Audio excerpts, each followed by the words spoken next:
And welcome to another episode of the Adventures in Advising podcast. My name is Matt Markin, and today's episode is really about resilience and retention through the narratives of advising administrators. What stories and other narratives can advising administrators share for others to gain understanding of the challenges in higher ed, but also help envision a positive future? What tips can be provided regarding continued professional development while also supporting advisor well-being and self-care? And what is the conversation on implementing new technologies? How do we push forward in an ever-changing higher ed system? And what does that mean for students and advising professionals? Well, let's find out. We have some phenomenal guests for you today. This is a panel style interview, but due to scheduling conflicts, this episode will be two groupings of interviews. Our guests right now are Dr. Todd Chambers and Ryan Scheckel, both from Texas Tech University. Dr. Todd Chambers is the Assistant Vice Provost for Academic and Career Advising at Texas Tech. As part of the Academic Innovation and Student Success team, he provides leadership and support that contribute to the academic success and positive student experiences with the goal of advancing strategies in the areas of academic and career advising. Todd, welcome. Hey, thank you. I really am appreciative of this opportunity, and definitely a fan of both of you. So I really appreciate this opportunity to kind of be on with some rock stars. Well, you're a rock star in my book. And we also have Ryan Scheckel, who at this point, does he really need an introduction on this podcast? But just for the heck of it, Ryan has been in academic advising since 2002, working with students from exploratory to declared, first gen to legacy, and from fine arts to pre-health. He serves in leadership roles at both the state and international levels. And his professional interests include advising history, theory, and philosophy. A graduate of Texas Tech, Ryan's academic background includes studies in human development, public admin, leadership, and higher ed admin. Ryan, hello there. Well, thanks, Matt. It's always funny, for anyone who's ever had a chance to have their bio read live and sit through it, you're like, I chose those words a while ago. But I'm thrilled to be back, to be talking about advising administration, especially from that perspective. We all wear so many different hats anyway, whether we're a primary role advisor or a faculty advisor. And so it's nice sometimes to put a hat on that I wear for my day job. Yeah. So, Todd, we heard a little bit about you from your bio, but can you give us a little bit more? What's been your journey in higher ed? What's your origin story? Sure. It's I'll try to be use the condensed version as possible, but I started teaching at Texas Tech as a faculty member in the College of Media and Communication in 1999, and did sort of the traditional tenure track route and did the whole tenure thing. Served as a department chair for a department that has gone through a couple of name changes. We merged with another department. So I was department chair for two different academic majors. And then I guess a little more than 10 years ago, I went into the college administrative ranks, where served as associate dean for undergraduate affairs in our College of Media and Communication.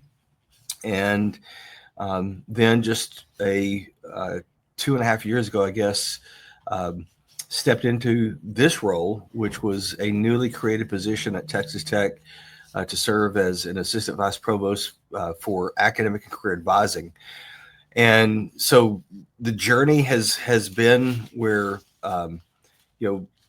from a boots on the ground, day-to-day academic advisor, that wasn't my position, but as a advocate and someone who was involved in academic advising from and I say this because many of your listeners probably have experienced in this. When I first started teaching here at Texas Tech, we had these mass advice, because we had one academic advisor in our college. And we had these mass advising sessions, group advising sessions, for 1 week in a semester. And so you'd pack up an auditorium with all the students, and we faculty members would go help our academic advisor, and you'd sit and talk to students and that perspective. But then, from a graduate student perspective, have been able to serve as an advisor for too many to count, grad students, master students, and PhD students as well. So it's been a wide variety. When in my role as associate dean, that's where I really started trying to learn more and focus more on the academic advising piece from a unit-wide perspective, and really started seeing some all the different challenges that academic advisors face on a day-to-day basis, but also a semester basis and a yearly basis. And so it's been an interesting journey. And then transitioning into this role, have learned so much about all the different campus initiatives related to advising. We're a decentralized campus, and so it's been really fascinating to see how the different models work, and try to identify the opportunities for improvement, but also opportunities to enhance and empower units that seem to be rocking and rolling, and let's keep growing this thing. So it's been a fun journey. I'm starting year 27 in this game called higher education, and can't say I'm winning, but it's been fun playing, that's for sure. You've very much been a product of Texas Tech. So do you feel like you've grown up there?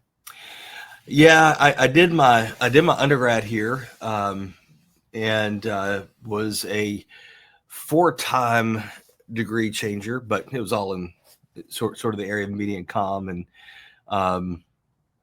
and we were our college wasn't an independent college at the time when I was here, mid 80s, but did my undergrad in journalism, ended up with 44 hours of political science courses because I really thought my journey was going to take me into law school. But somewhere down the road, I got involved, I guess, when I was a sophomore in college in radio, and thought of myself. I had long, flowing, cool hair, and really wanted. I said, well, I'm not going to go to law school. I'm gonna be a rock and roll DJ the rest of my life, and yeah. But then I did my master's at Tech. Really got fired up in my undergrad because of my academic advisor, who told me about a special opportunity to take a independent study course that would help me with my degree plan. I didn't realize this at the time, but she had picked up on the fact that I was really interested in political science, and I told her at one point in time about how that I really enjoyed the research methods class, and so she partnered me with our director of the Institute for Communications Research here, and he and I worked on a couple of research projects while I was an undergrad that really kind of got me fired up about research, and so I ended up coming back for a master's in the area of media and communication research, and my master's thesis chair, who was my mentor, he the day after I defended my thesis, he moved to the University of Tennessee, and then I followed him to continue working with him. That's where I ended up doing the PhD. Had no plans to come back to Lubbock, Texas, but lo and behold, in January of 1999, my wife and I came back and started teaching, and it's been, like I said, it's been 26 years and kicking off year 27. So very cool, very cool. And Ryan, I know that you've been on the podcast. I can't count the number of times now, but it's been a couple of years since you've shared your story. So I say go for it. I'll say for sure, in all deference to our colleagues at other institutions, if you're going to go to a UT, the one in Tennessee is the right one to go to. But no, I was a first gen student. My parents didn't go to college, And so this institution where I continue to work is also where I went for my undergrad, and it was a lot of the assistance of my advisors in the College of now Health and Human Sciences. Just, not being the kind of folks who are like, you're not doing this right, but instead being the kind of folks who are like, let's figure this out. I was the undergraduate student who was at an advisor's desk, fourth day of class, not registered for anything. And along the way, I met some people, including my wife, Beth, who, really helped me aspire to a better approach to my undergraduate degree. Finished a degree, taught for a couple of years in the correctional system. But when I was looking for something different, I had a friend who was working in advising here at Texas Tech. And I was taking some coursework for history certification and working as a part-time summer advisor. It's a model that continues in our unit with finding folks to assist with what we call Red Raider orientation, but summer orientation. And that was when I was like, yeah, this is an educational role that I really, really appreciate. And so I started working in what is known as Explorer here on campus, but it's the undecided exploratory office. The undeclared student was who I worked with. Did some first gen stuff, some pre-law stuff along the way, but moved into the School of Art for almost 10 years before an advising administrator position opened in where I am now, pre-professional health careers. So somewhere around 2013, which is about 5 years into my time in the School of Art or so, I had a director there who said, like, what does the future look like for you in our school? And I was someone who would go to conferences here or there, engage a little bit here or there. But I was realizing if I was going to make the most of this opportunity, there was going to be more that I did. So I started my graduate degree, which was interdisciplinary higher ed, leadership and management.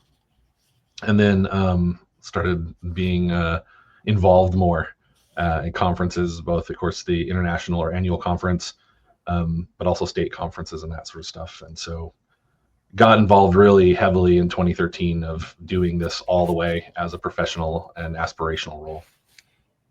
Very cool. Well, thank you both for sharing your stories. And, this is an administrators panel. So one of the questions I have for you is, the topic that's talked about a lot, especially over the last few years, has been wellness and resilience of academic advisors, academic advising professionals.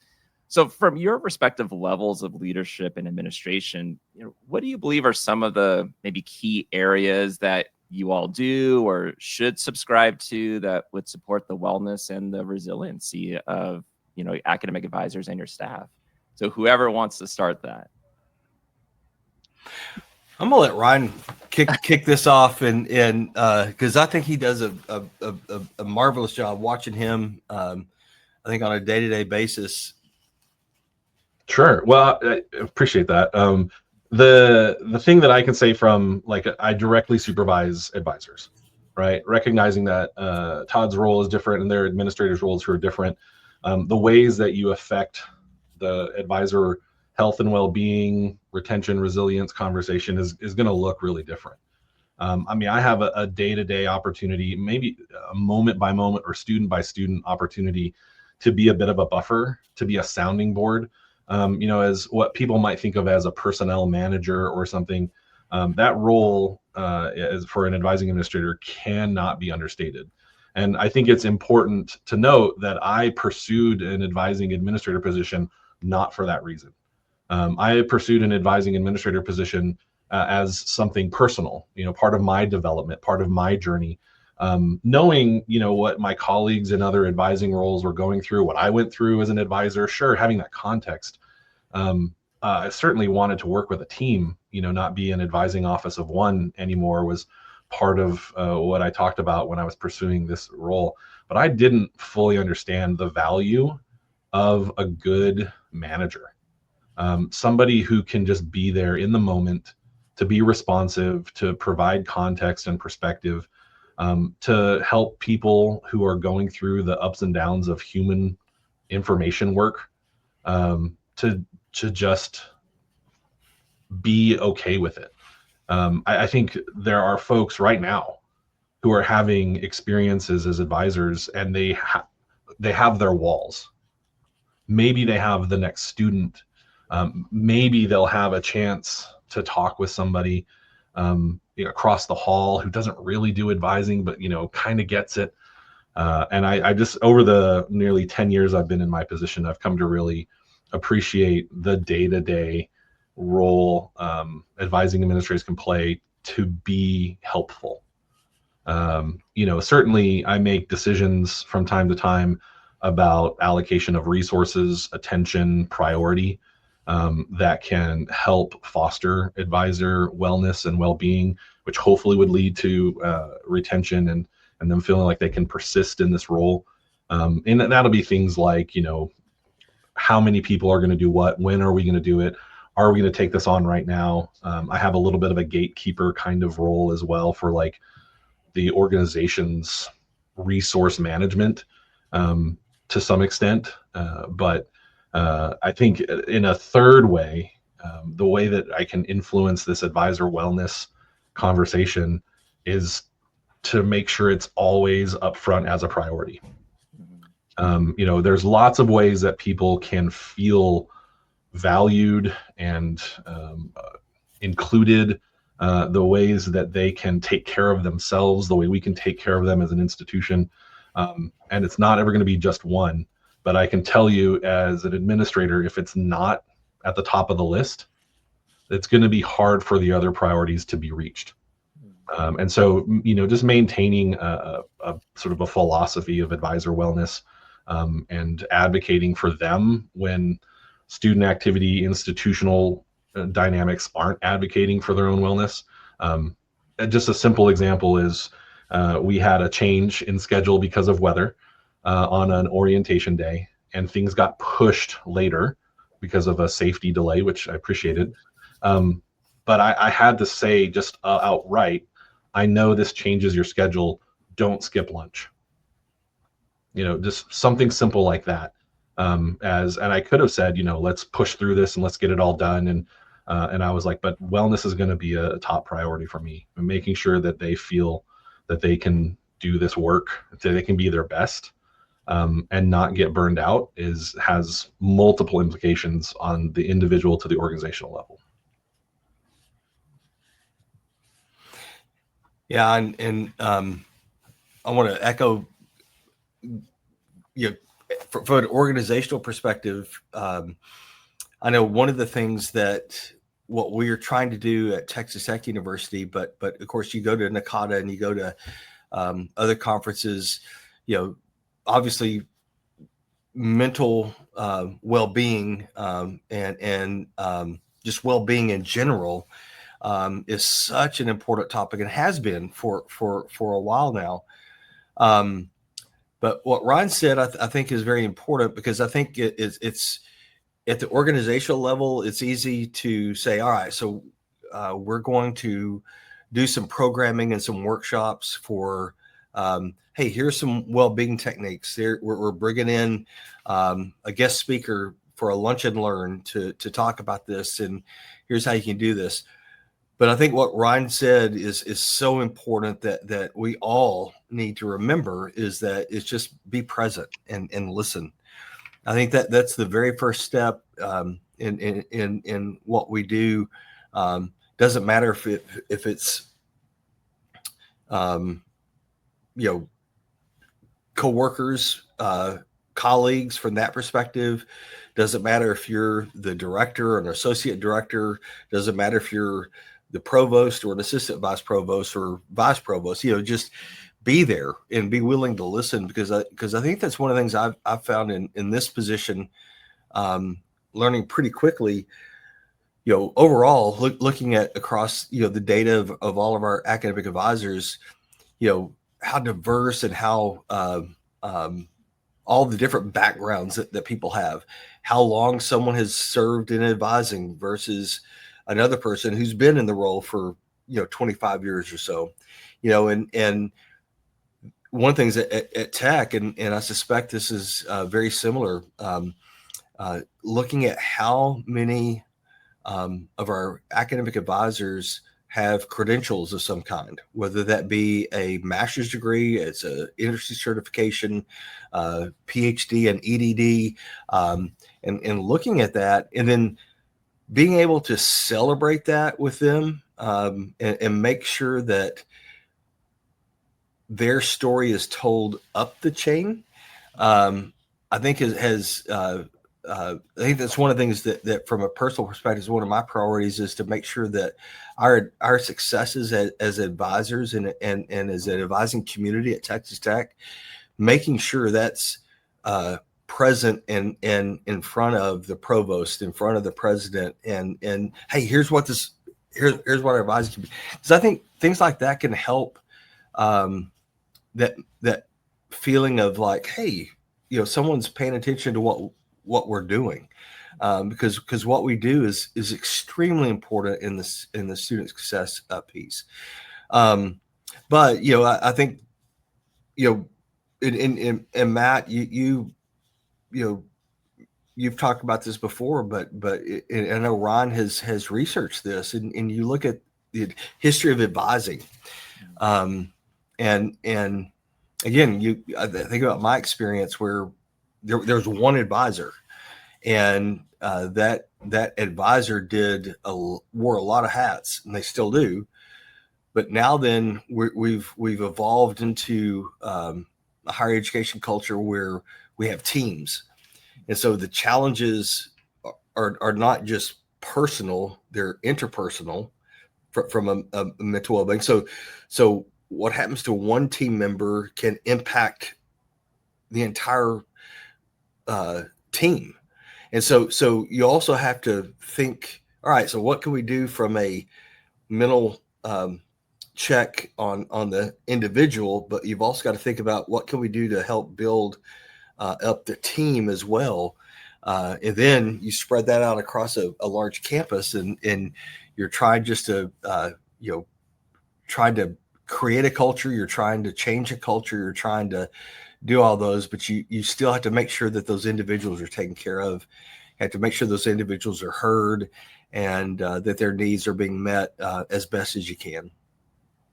Oh yeah, I mean, so much I would want to say. I know we only have a short amount of time with this recording, but I mean, just what Ryan had mentioned about, being immediate supervisor to the advisors, and if there's a slight change, you're telling your advisors still do lunch, because there's going to be some that are like, oh, I'm just going to push through, and now I'm starving, but I'm doing it for the students, but knowing they need to take care of themselves as well.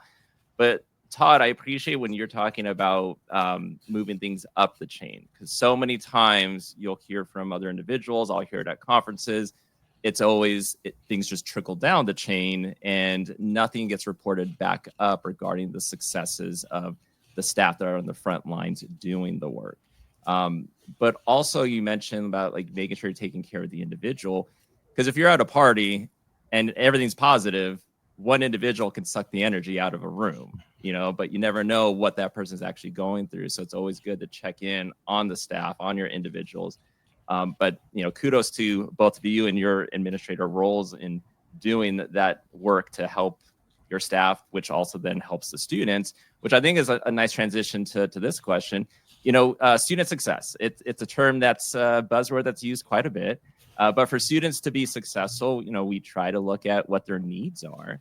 Have there been any innovative ideas or practices that you've implemented or your team's implemented in your area or have been a part of that addresses student needs? I think at Tech, and that's breaking down silos. When again, I think we,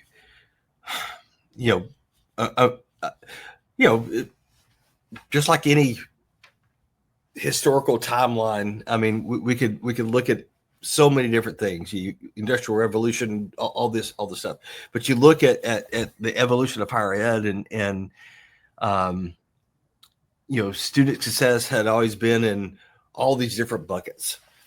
And one of the things we've tried to do at Texas Tech is we've tried to really connect the buckets and break down as many of the silos as we can, You know, and obviously there are there are platforms out there, and we've partnered with a company, and we're really building up from scratch a one-stop shop basically for if an academic advisor has a meeting, and then all of a sudden their entire success team can see, kind of what's happening with the student. Financial aid advisor can look, student business services, the career center. We've got a student success specialist model now as well that's helping students succeed, but we're all one team, and just trying to break down the different silos that have existed for years, decades, and so that comes with challenges, right? And it comes with the sort of, well, this is my area. You're like, well, no, it's us. We're all in it. We're all part of a student's success. But then also balancing the reality that, for example, an academic advisor has expertise in that student's discipline, and being able to balance all this, I think that's a unique challenge as well. But it's so important that we do balance it, and again, appreciate that. Hey, while we're breaking down these silos, your bucket's still important. We just need to make sure that you're connecting to the other buckets. And so I think that's one of the things that we're trying to do at Texas Tech that's innovative, and again, all in the name of student success, because that's why we're here. Ultimately, Ron, I appreciate your and Matt, are you a first gen student as well? I am, yes. Yeah, I am too. Grew up at a time when, my parent, son of a cotton farmer, and my mom, she didn't, anyway, she was a stay-at-home mom and all that. And now that that's changed, right? And even though we still have a lot of first gen students coming in, we have a lot of first gen students who are working in the higher ed space, and that experience that needs to get shared out in broadly. So anyway, I can keep rambling. I'm gonna let Ryan share his innovative approaches. So, well, when I saw this question again, I have what might be thought of as an advising office or departmental perspective on ideas and practices. I'm the kind of person who it's hard not for my brain to shift off immediately to the next idea, or the new shiny thing or whatever. But after I started to learn what it meant to be an advising administrator and to be a manager of people, I realized that our advisors, while they had an expertise, it was usually one that was developed on the job. Occasionally someone will have a background in it, or there'll be a great framework that already exists, but we didn't have an advising curriculum of any sort. We didn't have any specific outcomes. And so I could see that was just a barrier to our efforts to communicate the expectations for pre-health students specifically, that would lead to success. We were absent of a consistent framework, and so over a couple of years, we conducted some research, multiple ways, with professional schools, reviewing students from Texas Tech who were admitted to professional schools, looking at the professional competencies models and the disciplines that our students intend to enter, both professionally, academically. We analyzed themes, and like big nerds, we built a periodic table of elements that and it has a cultural context for our students. But we identified 15 elements that we felt would help our students become not only numerically competitive when they apply to professional school, but also narratively compelling. So on one way, you have this idea that innovation and efforts to improve student success can have institutional perspectives through technology and culture building, but there's also a way to innovate just through ideas, just conceptually. And I found that particularly salient. As an administrator, I also do a lot of our recruiting, talking with prospective students and their families. And it helps me differentiate us from other options for students, but also for our advisors. When they're talking with a student and they can see evidence of success in an area, they can celebrate that. And it's not just their opinion. A student might be doing excellent work with their professional engagement, which is one of our elements. And they can say that. And likewise, if a student isn't doing as well in a particular area, it's not just I'm unhappy with you as an advisor, or I think this isn't okay as an advisor. This is our advising framework. And so when I've had advisors come and go, new people join the team, people find other roles at the institution, a lot of times they find that sort of higher level of authority, that framework to guide their advising practice, to be one of their favorite things, to just give them a grounding in something that is, in lack of a better term, evidence-based. And I think that if folks are like, oh, I don't know if I have the opportunity to influence the conversation, to break down silos, to adopt a technology platform, but in my department, maybe I could start with a consistent framework that we all operate within, that we have essentially an advising curriculum with clear defined outcomes, so we can start standardizing a bit more, being more consistent, so folks can find their strengths within something reliable. Yeah. Now, you're talking about consistency, but at the same time, things are always changing. And one thing that's changing a lot is technology. A lot of it discussion around artificial intelligence and other new technologies. So at Texas Tech, how is AI and other technologies currently being used? And at the same time, how do you see AI transforming, let's say, specifically academic advising? I will at least speak to what I know. I certainly, listeners to your podcast know that I'm always interested in what's going on with the technology side of things, and our interview with an AI was an earlier episode. But I know this: students are using it, advisors are using it, faculty are using it, but I don't know that we're talking about it. I have a colleague. There's a centralized application service for medical, dental, and veterinary schools in the state of Texas. And Enrique Hasso is an administrator, a longtime administrator with that group. And he was working with a colleague in another institution to conduct focus groups, really to collect information about how students are using AI. And they're being innovative. They're doing a lot of interesting things that are not what I would necessarily say start from a place of academic integrity concerns. And so I think that one of the things that we do in our office is when we are doing AI assisted things, we share that. We talk about the results. How helpful was it? How much did I have to edit? How far down the road did it get us to solving a problem? Those sorts of things. There, to the best of my knowledge, are no directly AI assisted technologies that our advisors are using that are in a kind of automated sense.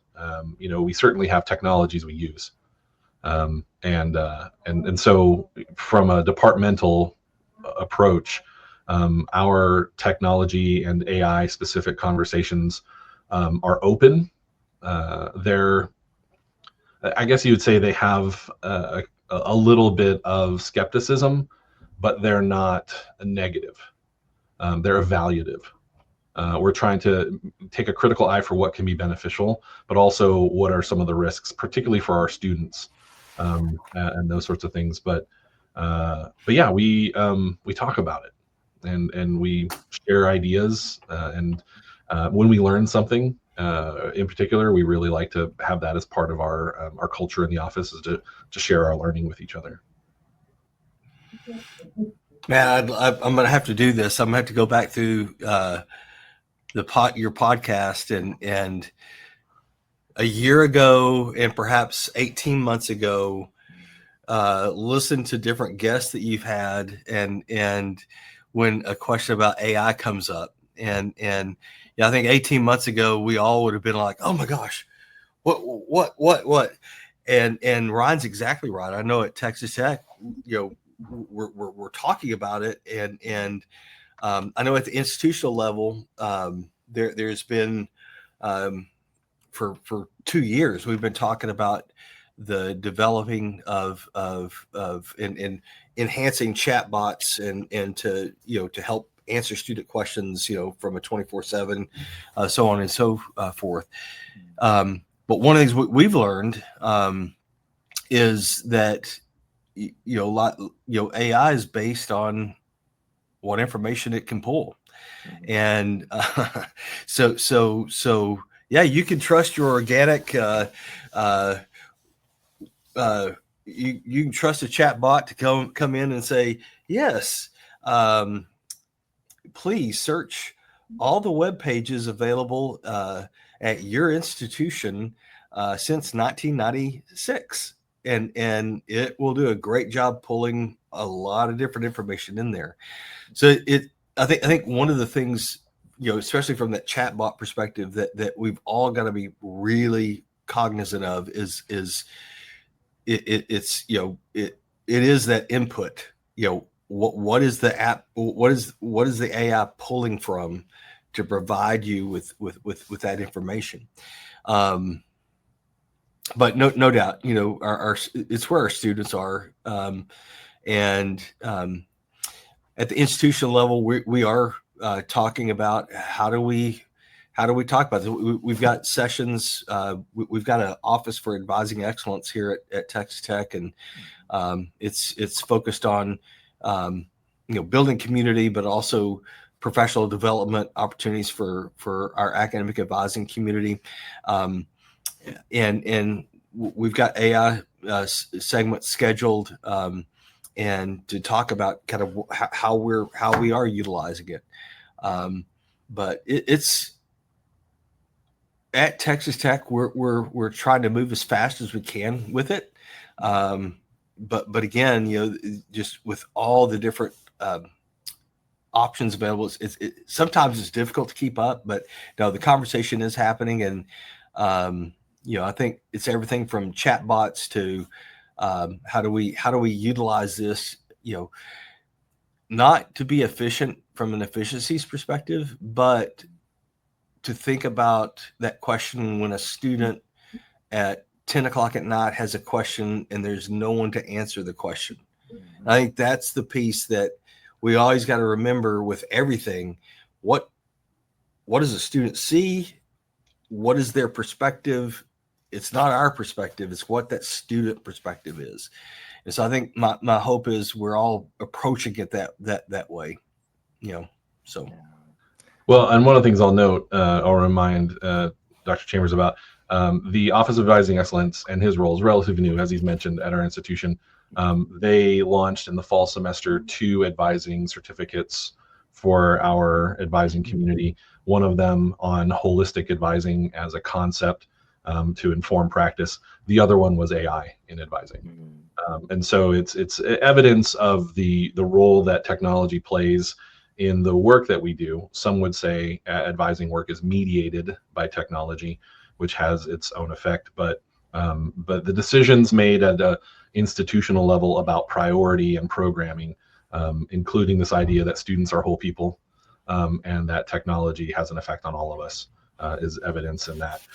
Second, I will note that we are in a state where we have very specific policy directed from the governor's office about which technologies we can and cannot use.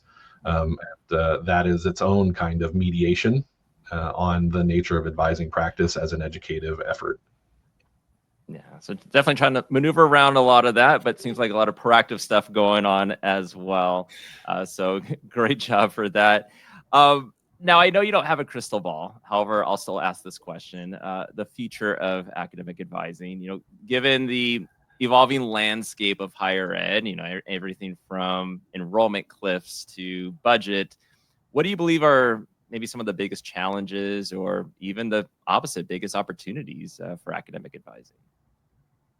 Well, again, speaking of our state context, and I think that's one of the things that I've enjoyed so much in my time broadening my involvement in the advising community beyond the borders of my campus, is learning that, you know, my context isn't necessarily the same as everyone else's, having that reinforced multiple times. But we have, you know, a dynamic with institutions in our state where their enrollment practices are changing, which will influence enrollment realities for other institutions, including our own. And so I think while, yeah, it's difficult to predict, academic advisors, uh, I would say, would benefit from using, it's a Franklin Covey concept. It's the circle of influence. What can I do something about? And then the bigger circle of concern. There's a lot of things that concern our work. But the question is, what can I actually do about that? And I think on a day-to-day basis, if you're at all concerned about enrollment at your institution and its effect on your livelihood, be an excellent advisor. If your institution is known for excellence in academic advising, even Mark Lowenstein talked about this in 2013, more than a decade ago. He was a visionary saying institutions can use the excellence in advising at their institution to recruit, to mitigate some of those enrollment concerns, to have an effect on the resilience and retention numerics that drive state funding models. And so academic advisors are a part of the conversation. And the question is, what can they do to influence it? I think really being committed to excellence in your role is going to be the first step. Understandably, we have concerns and we're not sure. But if you're doing your very best, a lot of those things, in a sort of overly optimistic sense, will probably work themselves out. But on the day-to-day, you know, in my role as an advising administrator, when my advisors are able to lift their shoulders and their eyes and their heads a bit from the students and from the things immediately in front of them, they feel those concerns too. And being present, being patient, I think really adopting an aspirational mindset is one of the things that can help even out those ups and downs when we don't know. There's a lot of people if you take any history of higher ed class or any higher administration class, people are often fond of talking about how the one constant in higher education is change. But sometimes it changes, it turns course like a cruise ship. And so while everything is happening above decks and below decks, there's a lot of things happening, the actual trend line isn't nearly as abrupt as it might feel. And that's one of the advantages that administrators have, is we can spend more time above that day-to-day fray, and provide that context as much as possible, provide access to data that gives us a bigger sense of the trend line, and to be advocates for excellence, and not be reactionary. One of the things that we have created at Texas Tech was in the last couple of years has been an advising council that is representative of our advising community across the university. And the mission of that council is sort of focused on 3 C's, and that's, communication, collaboration, and connecting. Making sure we're connecting those students. And I really think, a big part of the future of advising is a place where all 3 of those C's intersect, where we're all coming together and breaking out of silos and being able to collaborate with a lot of different other pieces of this higher ed puzzle across campuses. I'm ashamed to say this. My first NACADA was Portland a few years ago. And I'm ashamed to say that, but I think I have attended probably every single NACADA event you can attend almost since that time, from Summer Institute to, 2 more annual conferences and things like that. And I was able to share at Pittsburgh this year, there was an executive track, I guess, or administrative track that I found very interesting. Some of us had gone to a convention in Tempe with the University Innovation Alliance the week prior. And so coming into that NACADA this year, it was interesting to say, hey, we know we've got college presidents that go to their conventions. We know that you've got academic advisors that have NACADA. You know, you've got the enrollment management folks that have their own professional association and their annual convention. And when you've got the registrars and you've got the financial aid people and you've got housing, at what point can all these different places like come together? Because we're all talking about the same things. You know, we're all talking about, all right, so how do we help our, you know, our professional staff members be more resilient? How do we make sure they're healthy? Hey, what about student success? What's the role of this, and this? And so we're all having these conventions. What I was so refreshed by is the conversation at NACADA this year of like, yes, we need to start pulling in all these sort of different organizations and different voices and put them together at the same table, because this is something we all got to work together on, because it's something that the collaboration piece can't just be within the academic advising community. It's got to be with the president's office. It's got to be with the budget office. It's got to be with financial aid. It's got to be. So anyway, in my personal opinion, I think that's where the future of advising is going to be, is much more collaborative, and again, not forgetting our history or anything like that, but realizing, all right, here's the opportunity to grow and ultimately for our main purpose, and that's student success. Yeah, 100%.